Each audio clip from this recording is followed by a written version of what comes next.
السلام علیکم and welcome to yet another episode of S B P podcast. میں ہوں آپ کا میزبان عدیل اظہر, اور اگر آپ ڈائریکٹلی اس پارٹ 2 میں آ رہے ہیں جس میں ہم ایف اے ٹی ایف کے اپنے گزشتہ سے پیوستہ ڈسکشن کو کنٹینیو کر رہے ہوں گے, تو میری ریکمنڈیشن آپ کو یہ ہوگی کہ پہلے آپ پارٹ 1 دیکھ لیجئے, جس میں ہم نے بڑی اچھی اور بڑی انٹرسٹنگ ڈسکشن کی ہے, جس میں آپ کو ایف اے ٹی ایف کا پورا بیک گراؤنڈ, جو فائنینشیل ایکشن ٹاسک فورس کا پورا بیک گراؤنڈ ہے, یہ کس چیز کا نام ہے, یہ کیا کرتا ہے, اگر آپ گرے لسٹ میں ہوتے ہیں تو کیا نقصان ہے, بلیک لسٹ میں ہوتے ہیں کیا نقصان ہے. بہت ہی کمپریہنسو ڈسکشن ہماری افضال خٹک صاحب کے ساتھ ہوئی تھی, who is the additional director at state bank of Pakistan. اور افضال صاحب اس کور ٹیم کا حصہ تھے, he was in the centre of the action, کہ جس نے محنت کر کے over the past 3-4 years Pakistan میں کہتے ہیں نا ڈیلیجنٹلی کام کر کے پاکستان کو اس گرے لسٹ سے نکال کے اس وائٹ لسٹ پہ لے کر آئے. تو ہمارے تو ہیروز میں سے یہ ہیں, اینڈ آئی تھنک بڑا اچھا انہوں نے کمپریہنسولی اس پورے فریم ورک کو پارٹ 1 میں ایکسپلین کیا تھا. تو ایسا کرتے ہیں جی, افضال خٹک صاحب کو ایک بار پھر سے اپنے پروگرام میں خوش آمدید کہتے ہیں اور ڈسکشن کو آگے لے کے چلتے ہیں. السلام علیکم افضال صاحب, welcome back. Thank you sir. آپ نے ایکسٹرا ٹائم نکالا ہمارے لیے, بیکاز واقعی اگر ہم اس کو اپنے ایک ایپیسوڈ میں کہوں گا مقید کرنے کی کوشش کرتے تو پھر مزہ نہیں آتا, اس لیے ہم نے کہا کہ جو 2 پارٹس میں بات کی جائے. Thank you very much. اب ذرا بات کرتے ہیں پاکستان اسپیسیفک چیزوں کے حوالے سے, بلکہ میں یہ کہوں گا کہ ہم نے پہلے پارٹ 1 میں جو اس کمیٹی کی بات کر دی تھی, آپ نے بتایا تھا کون کون سے ادارے اس کا حصہ تھے اور ملٹری آپریشنز کا کیا رول تھا اس میں. میں اسٹیٹ بینک کے حوالے سے بات کرتا ہوں کہ آپ ظاہر ہے اسٹیٹ بینک کے فوکل پرسن تھے in that committee. So State Bank سے کیا require, what was the task giving to the State Bank کہ بھئی یہ ہمیں اتنے سارے کام کرنے ہیں. سو اسٹیٹ بینک کو یہ 4 کام 5 کام, وہ کیا کام تھے جو آپ کی رسپانسبلٹی اسپیسیفکلی تھے؟ جیسے میں نے فرسٹ ایپیسوڈ میں ایکسپلین کیا تھا کہ میتھڈالوجی میں ایک ٹیکنیکل کمپلائنس ہے اور ایک ہے ایفیکٹونیس. بالکل. یہ جو ایکشن پلان دیا گیا تھا یہ بیسیکلی کیٹر کر رہا تھا ایفیکٹونیس کو. ہمیں ایشوز جو آ رہے تھے وہ ایفیکٹونیس کے ریفرنس سے تھے اس والے اسپیسیفک ایکشن پلان میں, جو 27 پوائنٹ ایکشن پلان تھا. اس ایکشن پلان میں میتھڈالوجی کے اندر, جس کو ہم امیجیٹ آؤٹ کمز کہتے ہیں, 11 امیجیٹ آؤٹ کمز ہوتے ہیں اس ایفیکٹونیس کو دیکھنے کے لیے. ٹوٹل ہمیں ایکشن پلان ملا تھا 4 امیجیٹ آؤٹ کمز پہ پاکستان کو. اس میں امیجیٹ آؤٹ کم 3 جو سپرویژن کے ریفرنس سے ہے, اس پہ اسٹیٹ بینک کو لیڈ رول دیا گیا تھا. جب میں کہتا ہوں اسٹیٹ بینک کو لیڈ رول دیا گیا تھا تو ہمارے ساتھ پورا فائنینشیل سیکٹر تھا اس میں, جس میں specific to the 27 point action plan ہم ایس سی سی پی ہمارے ساتھ اس میں پورے کا پورا شامل تھا. تو ہم ایس سی سی پی کو بھی بیسیکلی اپنی سپورٹ دے رہے تھے, کچھ وہ ہمیں بھی سپورٹ دے رہے تھے, but still like we were partner then and we were having a lead role. تو اسٹریٹجی ہماری ہوتی تھی, باقی کام مل کے ہوتا تھا. جو دوسرا ایکشن پلان تھا, جس کو 7 پوائنٹ یا 6 پوائنٹ ایکشن پلان ہم کہتے ہیں, جو ایم ای آر کے بیس پہ ملا تھا, اس میں ہمارے جن آرگنائزیشنز کو ہم لیڈ کر رہے تھے اس میں D N F B Ps بھی آ رہے تھے. اس میں کیا ہوتے ہیں, یا آپ اگر ان کے مخفف کن کا ہے یہ بتا دیں پلیز. جی, designated non financial business profession, جس میں ریئل اسٹیٹ ڈیلرز آتے ہیں, جیولرز آتے ہیں, بالکل, اکاؤنٹنٹس اور لائرز. تو ان سب کو ہم ایز اے اسٹیٹ بینک ہمارا لیڈ رول تھا. ان سب سے رپورٹس لینا, پھر ان رپورٹس کو ریویو کرنا, پھر ان کو اسی طرح اسٹریٹجائز کرنا, اور پھر اس کو پریزنٹ کرنا آگے جوائنٹ گروپ کے سامنے. یہ اسٹیٹ بینک کا رول تھا. جو اسپیسیفک کام دیے گئے اسٹیٹ بینک کو, اسپیسیفک کاموں میں ایک نو ڈاؤٹ اس پورے پروسیس میں پرہیپس جوائنٹ گروپ کا خیال تھا کہ پاکستان کو رسک اسیسمنٹ میں, اس کے رسک اسیسمنٹ میں گیپس ہیں. ان گیپس کو کور نہیں کرنے کے لیے ایک کمیٹی بنائی گئی, نیشنل رسک اسیسمنٹ. یہ ایک ریکوائرڈ ہوتا ہے, ایف اے ٹی ایف کا ریکمنڈیشن 1 یہ ریکوائر کرتا ہے. ٹھیک. اس میں پورے کنٹریز کے لا انفورسمنٹ ایجنسیز بھی ہوتی ہیں اور ریگولیٹر سپروائزرز ہیں. سو وی were part of that committee. ہم نے رسک اسیسمنٹ کی, ہم نے اپنی ولنریبلٹیز اس کے اگینسٹ ڈٹرمن کی. پھر سپرویژن کے ریفرنس سے کافی ہمارا ہم نے اپنی سپروائزری میتھڈالوجیز کو ہم نے چینج کیا. ہم رسک بیسڈ سپرویژن کو لے آئے. ہم نے اپنے سینکشن رجیم کو ہم نے چینج کیا. تو کافی سارے اس طرح کے پوائنٹس تھے ڈائریکٹ جو اسٹیٹ بینک سے pertinent. Out of 27 points 9 points ایسے تھے کہ جو ڈائریکٹلی ہم سے ریلیونٹ تھے اور اس پہ ہمارا لیڈ رول تھا. زبردست. تو یہ اس میں جو آپ نے بتایا کہ ریئل اسٹیٹ والے بھی تھے اور جویلرز بھی تھے, سو ان کی ٹرانزیکشنز کو ڈاکیومنٹ کروانا مقصد تھا یا سورس آف فنڈ پتہ چلانا مقصد تھا؟ What was specifically the aim there? اچھا, یہ اگر میں اس کویسچن کو اس طرح لوں کہ گرے لسٹنگ کے کیا ہمیں کوئی پازیٹیو امپیکٹ بھی آیا ہم پہ, تو میرا آنسر ہے یس. Okay, interesting. اس کا کافی پازیٹیو امپیکٹ رہا. ہمارے پاس پاکستان پوسٹ کے لیے ریگولیٹر اور سپروائزر نہیں تھا, وہ آ گیا. نو ڈاؤٹ کہ اب مطلب that is no more financial institution. ہم نے ان کے فنکشنز لے کے CDNS کو ہم نے دے دیا. CDNS کا کوئی سپروائزر اور ریگولیٹر نہیں تھا, وہ بنا دیا گیا. ہمارے پاس یہ CDNS نیشنل سیونگز کی آپ بات کر رہے ہیں؟ جی, یعنی وہ جو سینٹرل ڈائریکٹوریٹ آف نیشنل. جی بالکل. تو وہ جو پوسٹ آفس میں وہ جو سیونگز والا ایک ہوا کرتا تھا, وہ سارا گیم اب ختم ہو گئی ہے. گیم ہم نے دے دیا. ٹھیک ہے, نیشنل سیونگز کو دے دیا آپ نے. ٹھیک ہے. پھر ہمارے پاس جیولرس کے لیے, ریئل اسٹیٹ کے لیے, اکاؤنٹنٹس کے لیے ان کے ریگولیٹر اور سپروائزرز بنے, ان کے ریگولیشنز بنے. اب ان کے باقاعدہ جو ہمارا فائنینشیل مانیٹرنگ یونٹ ہے, اگر ان کو کسی ٹرانزیکشن پہ کوئی ڈاؤٹ ہوا ہے, چاہے وہ ریئل اسٹیٹ ایجنٹ کو ہے, چاہے اکاؤنٹنٹ کو ہے, چاہے جیولر کو ہے, وہ ڈائریکٹ رپورٹنگ ہوتی ہے فائنینشیل مانیٹرنگ یونٹ کو. اور فائنینشیل مانیٹرنگ یونٹ اپنے اینڈ پہ اسیسمنٹ کر کے اگر وہ یہ سمجھتا ہے کہ جی اس میں کسی لا انفورسمنٹ ایجنسی کے لیے یا FBR کو یہ آگے کی جا سکتی ہے, وہ آگے ان کے ساتھ پھر شیئر. یہ financial monitoring unit state Bank کے اندر کام کرتا ہے؟ میں یہ نہیں کہوں گا کہ یہ اسٹیٹ بینک, جی لوکیشن ان کی اسٹیٹ بینک کے اندر ہے, ادروائز یہ ایک ٹوٹلی انڈیپینڈنٹ آرگنائزیشن ہے. انڈر دی AML ایکٹ یہ بنا ہے, تو یہ ٹوٹلی اٹس سیپریٹ, ان کا اپنا کام. اور یہ اینٹی منی لانڈرنگ ایکٹ بھی is a result of this FATF efforts جو پاکستان نے کیے, بیکاز اس سے پہلے بھی تو ایگزسٹ کرتا تھا ایک لا پاکستان. جی, اینٹی منی لانڈرنگ ایکٹ اس سے پہلے مطلب 2007 میں بیسیکلی یہ آرڈیننس بنا تھا, 2010 میں یہ ایکٹ بنا, تو ایگزسٹ تو کر رہا تھا.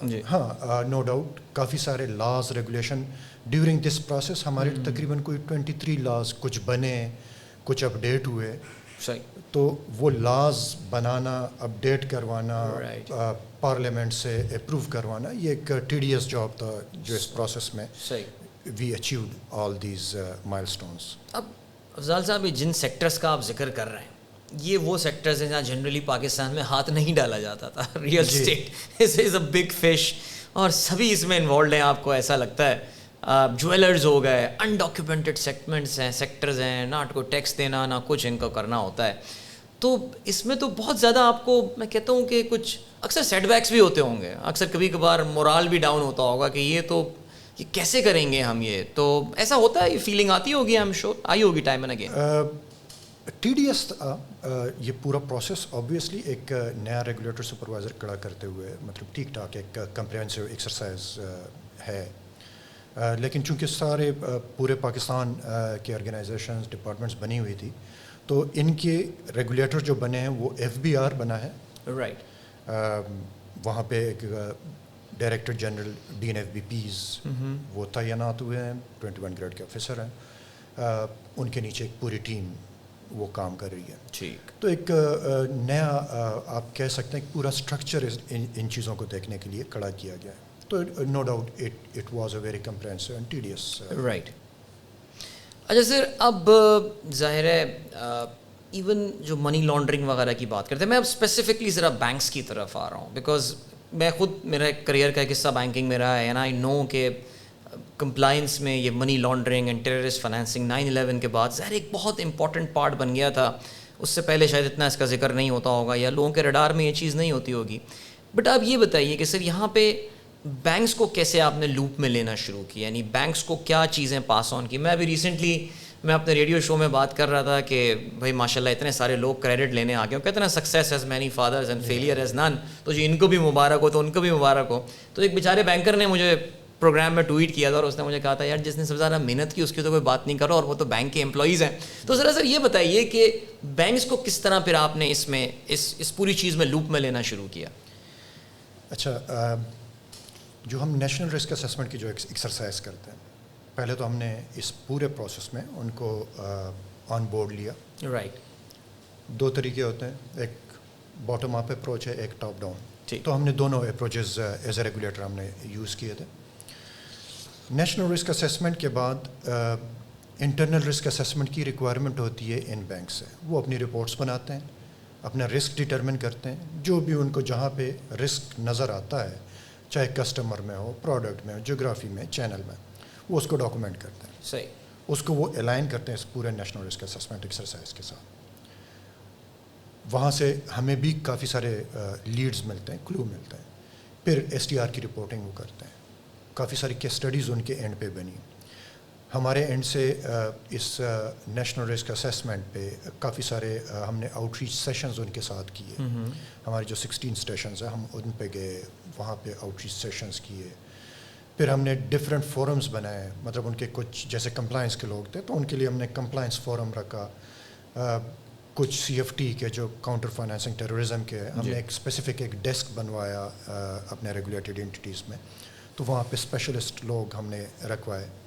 اور پھر آپریشنل لیول پہ ہم مختلف جگہوں پہ گئے اور جو لوکلائزڈ رسک جس کو ہم کہتے ہیں, ہم نے اس کے بارے میں ان کی آپریشنل سٹاف کو بتایا. تو اس پورے پروسیس میں مطلب it was a both way process. No doubt in کی بہت زیادہ اس میں کوششیں رہی ہیں, اور اسپیسیفکلی بہت زیادہ ایکسپینس ہوا ہے ان کا, ان دا سینس کہ انہوں نے اپنی ٹرانزیکشن مانیٹرنگ سسٹمس کو اپڈیٹ کیا, انہوں نے اپنے نیم اسکریننگ سولوشن آٹومیٹڈ لگوائے, انہوں نے اپنی اینالسٹ کی تعداد بڑھائی, اینالسٹ کی کیپیسٹی بڑھائی.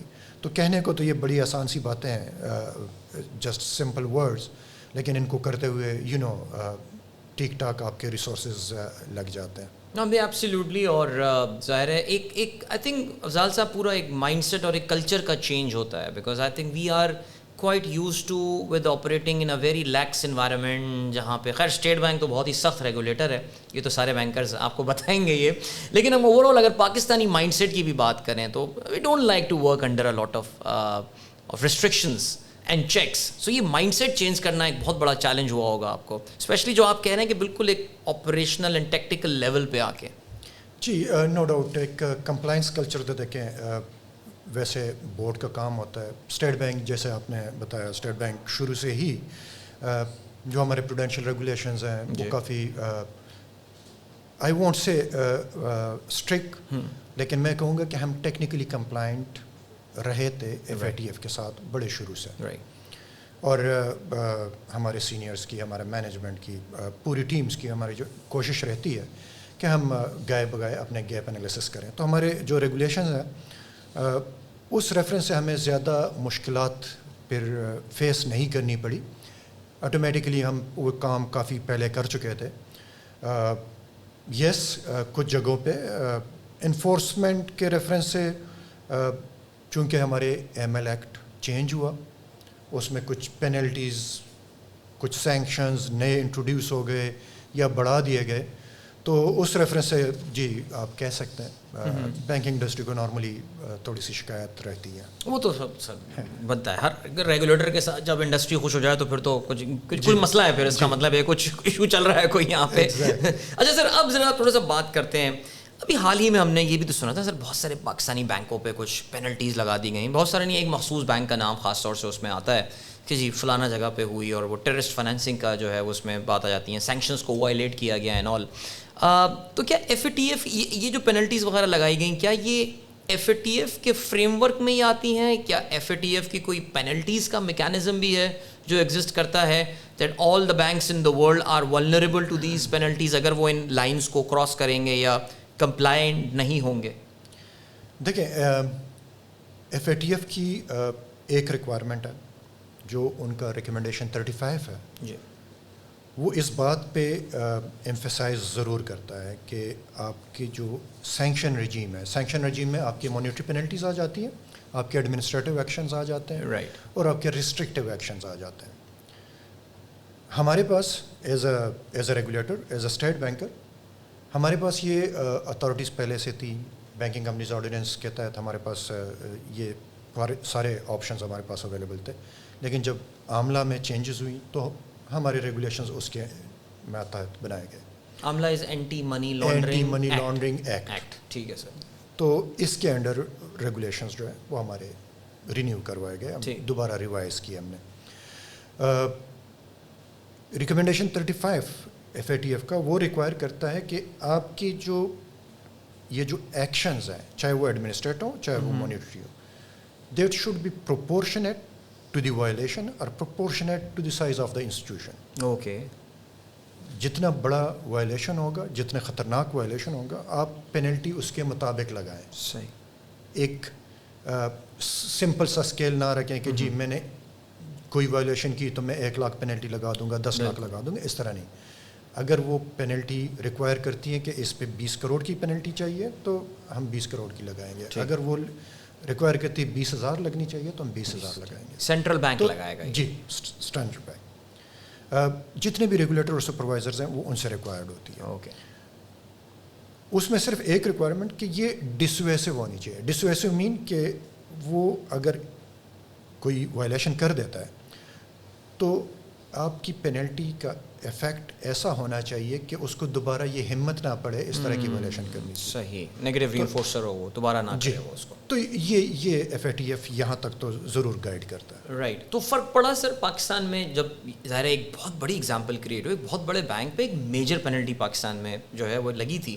آپ کو لگتا ہے کہ FATF اور اس کے بعد سے ہمارے بینک سب زیادہ محتاط ہو گئے ہیں ٹرانزیکشنز کے حوالے سے؟ نو ڈاؤٹ ہمارے بینکس ایز اے سپروائزر بھی ہماری کوشش رہتی ہے ہر وقت ان چیزوں کو اسیس کرنا. کافی سارے ہمارے جو ایشوز تھے specifically with regard to freezing of accounts اور rejection of accounts, rejection of transactions, no doubt بہت زیادہ امپیکٹ آیا ہے. بہت زیادہ انویسٹمنٹس کی ہیں بینکس نے اپنے ٹیکنالوجی میں، اپنے اینالسٹ کی تعداد بڑھانے میں، اپنی اینالسٹ کی کیپیسٹی، ہیومن کیپیسٹی بڑھانے میں. ٹریننگز انہوں نے ارینج کروائی ہیں، ریگولیٹرز نے بھی کروائی ہیں. تو نو ڈاؤٹ ایک ویزیبل امپیکٹ اس کا آپ کو نظر آئے گا، اور اس چیز کو FATF نے ایکنالج بھی کیا ہے. افضال صاحب، ایک جب اس پورے ڈسکشن میں ہم بات کرتے ہیں تو ایک جو فیکٹر ہم بار بار سن رہے ہوتے ہیں، تو بلکہ آئی تھنک ہر پاکستانی جس کا تھوڑا بہت بھی فورن ایکسچینج سے لینا دینا ہوتا ہے، یہاں پہ جو اللیگل ایکسچینج کمپنیاں، یہ ہنڈی حوالہ والا جو ایک کانسیپٹ ہے، یہ بھی ایک کلچر کا حصہ، جو میں تھوڑی دیر پہلے آل کلچر کا حصہ بات کر رہا تھا. ذرا ایکسچینج کمپنیاں ایگزسٹ کرتی ہیں، سب کچھ ہے، لیکن ایک پیرالل اکانومی، ایک پیرالل چینل جو ہے وہ چل رہا ہے. سر اس کے بارے میں بتائیے، بیکاز اگر میں غلطی پہ نہ ہوں تو FATF کی ریکوائرمنٹس میں اس پہ بڑی سختی کی گئی ہے، اس کو بڑا ان راستوں کو چوک کرنے کی کوشش کی گئی ہے. کچھ ان ایفرٹس کے بارے میں بتائیے اور اس کا رزلٹ کیا ہوا وہ بھی اگر آپ شیئر کریں. جو حوالہ ہنڈی ہے اس پہ نو ڈاؤٹ ایک اسپیسیفک ایکشن پوائنٹس دیے گئے. پھر کیش کوریئر پہ ایک پورا کمپریہنسو ایکشن پلان تھا. کیش کوریئر مطلب باہر سے بندہ جیب میں ڈالرز ڈال کے لے کر آ رہا ہے، بریف کیس میں لے کر آ رہا ہے، اسمگل ہو رہے ہیں. بالکل. تو ان چیزوں پہ آبویسلی لیڈ رول ہمارے کسٹم والوں کا تھا. حوالہ ہنڈی کے ریفرنس سے اسٹیٹ بینک کے پاس یہ رول تھا along with دی FIA. اس پہ پہلے تو کچھ ہمارے جو فورن ایکسچینج ریگولیشن ایکٹ ہے اس میں چینجز کی گئی تاکہ زیادہ پاور ملے کچھ FIA کو. پھر ہماری ان کے ساتھ MOUs سائن ہوئی. ہماری کیپیسٹی ہم نے کافی انہانس کرنے کی کوشش کی لا انفورسمنٹ ایجنسیز کی بھی، اور کچھ ٹریننگز کروائیں اسپیسیفکلی جوڈیشری سائڈ پہ بھی ہم نے کیپیسٹی بڑھوانے کی کوشش کی. ساتھ میں کچھ ایسے پروڈکٹس انیشیٹ کیے گئے اسٹیٹ بینک کی طرف سے انٹروڈیوس کروائے گئے, جس میں پاکستان ریمیٹنس انیشیٹو اور اس طرح کی, تاکہ آسانی پیدا ہو باہر سے کسی کو ٹرانزیکشن کرنے کی. اگر وہ ریمیٹنس بھجوانا چاہتا ہے تو اس کے لیے آسانی ہو. تو اس طرح کی پروڈکٹ بھی انٹروڈیوس کروائے گئے. رائٹ. ساتھ میں ایک میڈیا کمپین چلائی گئی ایف آئی اے کے ساتھ مل کے, ایڈورٹیزمنٹس چلائی گئی, ایڈورٹیزمنٹ دی گئی, اور لوگوں کی اویئرنیس کے لیے کافی سارے اسٹیپ لیے گئے ہمارے ایکسچینج پالیسی ڈپارٹمنٹ کی طرف سے, تاکہ لوگوں کو یہ پتہ چلے کہ یہ ایک غیر قانونی کام ہے, اس سے اجتناب کرنا چاہیے. تو اس طرح کے کافی سارے اسٹیپس, میجورٹی مورل سویژن کی طرف, اور پھر ایف آئی اے نے کچھ اریسٹ بھی کیے لوگوں کو. اسٹیٹ بینک نے مسٹری شاپنگس کروائی, مختلف جگہوں پہ جا کے ہم نے ایکسرسائزز کی. انلیگل جو کاروبار کرنے والے لوگ ہیں ان کو آئیڈینٹیفائی کرنے میں ہماری ٹیمز جو ہے تو وہ انوالو رہی ان کے ساتھ. ایف آئی اے نے ان پہ ایکشن لیا, کورٹس میں ان کی کنوکشنز ہوئی. یہ سارے وہ سٹیپس تھے جو اس پورے پروسیس کے دوران لیے گئے, اور subsequently F A T F نے ان چیزوں کو ایکنالج کیا. تو افضال صاحب, ہم یہ کہہ سکتے ہیں کہ پاکستان میں جو پچھلے ہم نے 2-3 سال میں ایک زبردست اسپائک دیکھا ہے, ہم نے اضافہ دیکھا ہے ریمیٹنسز کے حوالے سے, ڈبل ڈیجٹ گروتھ آئی. I think we cross 30 billion last year for the first time in our history. تو یہ جو آپ لوگوں نے ایف اے ٹی ایف کے حوالے سے جو اپنی ریگولیشنز کریٹ کی ہیں اور جو سختیاں آپ نے بتائی ہیں ان کوآرڈینیشن ود ایف آئی اے, اس کا بڑا امپورٹنٹ رول ہے اس میں. اس کا نو ڈاؤٹ کافی سارا رول رہا ہے. گریٹ. ساتھ میں آبویسلی دیکھیں, آپ کو آسانیاں بھی پروڈیوس یا کریٹ کرنی پڑتی ہیں جو لوگ پیسے بھجوانا چاہتے ہیں. I think RDA is a brilliant facility. قانونی طور سے تو اس طرح کی آسانیاں بھی, تو پروڈکٹس بھی آپ کو دینے پڑتے ہیں, چینلز بھی آپ کو دینے پڑتے ہیں, بیسائڈز اویئرنیس کریشن کہ یہ ایک غیر قانونی کام ہے جو آپ کو نہیں کرنا چاہیے. اب سر دیکھیے, یہ ساری کی ساری جو ایف اے ٹی ایف کی ڈسکشن شروع ہوئی تھی, یہ ٹیررزم فنانسنگ کے حوالے سے جو ہے وہ شروع ہوئی تھی. تو آپ کو لگتا ہے کہ اب جب ہم Pakistan as overwhelmingly complied with their recommendations and all, ہم نے یہ چینلز اب کلوز کر دیے ہیں, ہم تھوڑا سکون کا سانس لے سکتے ہیں اس چیز کے حوالے سے, ڈو یو سی وہ جو افیکٹونیس والی چیز ہے آپ کو اس کے پریکٹیکل بینیفٹس ہوتے ہوئے نظر آ رہے ہیں اب؟ بالکل, پریکٹیکلی تو نو ڈاؤٹ, اور ان ساری چیزوں کو دیکھنے کے بعد, ان کی اسیسمنٹس کے بعد ہی ایف اے ٹی ایف نے اپنا ڈیسیشن لیا. بٹ اسٹل دیکھیں, اس میں کنٹینیوٹی چاہیے آپ کو اسٹرکچرل کنٹینیوٹی بھی چاہیے, آپ کو جو ایفرٹس آپ کے ہیں ان کو آپ نے کنٹینیو رکھنا ہوگا. رائٹ. تو نو ڈاؤٹ اب تک right at this point we are effective, لیکن ان چیزوں کو ہمیں لے کے چلنا ہوگا. رائٹ. ہمیں وہ چیزیں کرنی ہوں گی جو ہم کرتے آ رہے ہیں. ایبسلیوٹلی سر, میں بالکل اب اس ڈسکشن کو بالکل اینڈ کی طرف لے کر جا رہا ہوں. ابھی بھی ہم جب ایف اے ٹی ایف کا دیکھتے ہیں تو وہ ہمیں آؤٹ آف 40 ریکمنڈیشنز جو آپ نے بتائی ہیں, آئی تھنک ہم 38 پہ کمپلائنٹ ہیں. جی. So there are 2 which are left. یہ 2 کون سی ہیں سر؟ 2 نو ڈاؤٹ مطلب وہ فائنینشیل انسٹیٹیوشن سے ریلیونٹ نہیں ہے ہمارے, یعنی اسٹیٹ بینک کے مینڈیٹ سے باہر ہے. میوچل لیگل اسسٹنس پہ بیسیکلی ہے جو باقی کنٹریز کے ساتھ ہم کر رہے ہوتے ہیں. ایک ریکمنڈیشن میوچل لیگل اسسٹنس پہ ہے, دوسرا نیو ٹیکنالوجی کے ریفرنس سے ہے. اوکے. تو مطلب اٹس 14 اینڈ 38 پر. صحیح, چلیں, ہو سکتا ہے in due course of time یہ بھی ایسا ہو جائے گا سر. ناؤ فائنل تھنگ سر, ابھی تو ہم آ گئے ماشاء اللہ جی, مبارکبادیں ہو گئی ہیں, سب کریڈٹ لے بھی رہے ہیں, دے بھی رہے ہیں سب کو. Good. I think what has happen is good for Pakistan. Pakistan کی امیج کے لیے ایک بڑی اچھی یہ چیز ہوئی ہے انٹرنیشنلی. بٹ آپ جیسے کہ آپ نے بتایا, الحمد للہ, آج جیسے کہ آپ نے بتایا کہ یہ ایک آن گوئنگ پروسیس ہے. پچھلے سوال کے جواب میں آپ یہ کہہ رہے تھے. سو ہمارا پھر ریویو بھی ہوتا رہے گا. So when is our next review, and ہمیں اس کے لیے کانسٹنٹلی تیاریاں کرنی ہیں. یہ جو کمیٹی بنائی گئی تھی, یہ ٹاسک فورس جو بنائی گئی تھی, is it an ongoing task force? کیا اس کی ابھی بھی پیریوڈک میٹنگز ہو رہی ہوتی ہیں جس ڈیلیجنس کے ساتھ آپ لوگ پہلے کام کر رہے تھے؟ سوری میں نے آخری سوال میں بہت ساری چیزیں پوچھ لیں. I'll try کہ میں آپ کو ون بائی ون جواب دوں. ان کمیٹیز کا رولز جو ہے وہ کافی براڈ ہے. اس وقت ہم نیشنل رسک اسسمنٹ کا ایک پروسیس چل رہا ہے, اس کو اپڈیٹ کیا جا رہا ہے. تو ٹیمز آبویسلی میٹنگز اس ریفرنس سے تو کر رہی ہیں. جیسے میں نے پہلے بتایا, کنٹینیوٹی آپ کو چاہیے ہوگی. بالکل. تو کنٹینیوٹی ریکوائرڈ ہے سارے آرگنائزیشنل لیولس پہ. جتنے بھی آرگنائزیشنز اس میں انوالو ہیں تو ان کو اپنے اسٹرکچر میں اس چیز کے لیے تو روم رکھنا پڑے گا. تیسری چیز ریویو ہمارا نیکسٹ تقریباً ان کا نیکسٹ جو سٹارٹ ہوگا وہ 2026 سے لے کے 2028 ہمارا کہیں پہ بھی نمبر آ سکتا ہے. 2026-27 میں آ سکتا ہے, 2027 یا 28 میں آ سکتا ہے. یہ دو آپشنز ابھی ہیں. So till then we are safe, we are in the white list till then. دیکھیں وائٹ لسٹ میں تو ہوپ فلی اور انشاءاللہ آگے بھی انشاءاللہ رہیں گے ہم وائٹ میں ہی, جس طرح کی ایفرٹس کی گئی ہیں اور جس طرح کی ایفرٹس چل رہی ہیں. تو نو ڈاؤٹ وی ایکسپیکٹ کہ ہم ان چیزوں کو اب لے کے چلتے رہیں گے. ایک ریئلائزیشن آئی ہے لیڈرشپ کے ریفرنس پہ بھی اور جتنے بھی آرگنائزیشنز ہیں ان کے اینڈ پہ بھی. تو جب ریئلائزیشن آ گئی تو ہوپ فلی ہم ان چیزوں کو اب کنٹینیو رکھ پائیں گے میرے خیال ہے. افضال صاحب thank you so much, thank you for your time. Thank you very much. آپ نے چانس دیا, ہم نے اس پورے پروسیس کو ایکسپلین کیا.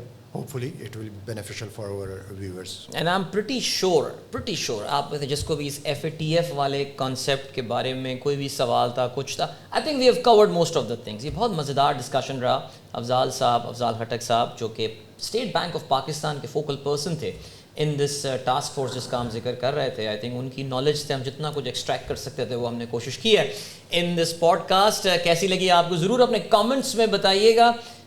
اس پوڈ کاسٹ کا وقت اب ختم ہوتا ہے. SBP پوڈ کاسٹ کے اگلے ایپیسوڈ کے ساتھ آپ کی خدمت میں آپ کا میزبان عدیل اظہر حاضر خدمت ہوگا. تب تک کے لیے اللہ حافظ.